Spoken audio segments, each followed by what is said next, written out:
Khammam parliament స్థానంలో TRS ను గెలిపించి కేసీఆర్ కు బహుమతి ఇస్తామని sitting MP Ponguleti Srinivasa Reddy TRS Lok Sabha అభ్యర్థి నామా నాగేశ్వరరావు అన్నారు.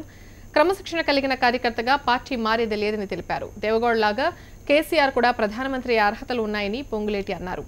నామా నాగేశ్వరరావు గెలుపుకు కృషి చేస్తారని తెలిపారు. పొంగులేటి తాను అన్నదమ్ముల్లాగా కలిసిమెలిసి ఉంటామని నామా నాగేశ్వరరావు అన్నారు.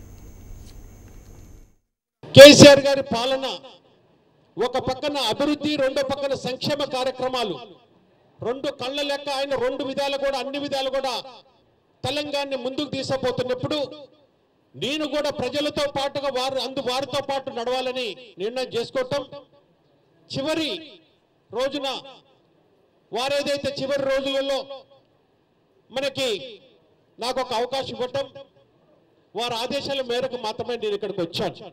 ఇప్పుడే పెద్దలు సోదరుడు శ్రీనివాస్ రెడ్డి గారు చెప్పినట్టుగా కుటుంబ పెద్ద నిర్ణయం ప్రకారం ఏదైతే జరిగిందో దాంట్లో భాగంగా మేము అన్నదమ్ముల లెక్క కలిసి మెలిసి ఇక్కడ ఖమ్మం జిల్లాలో ఈ పార్టీ ఇంకా బలోపేతం చేయడానికి నా వంతుగా కృషి ఉంటుంది.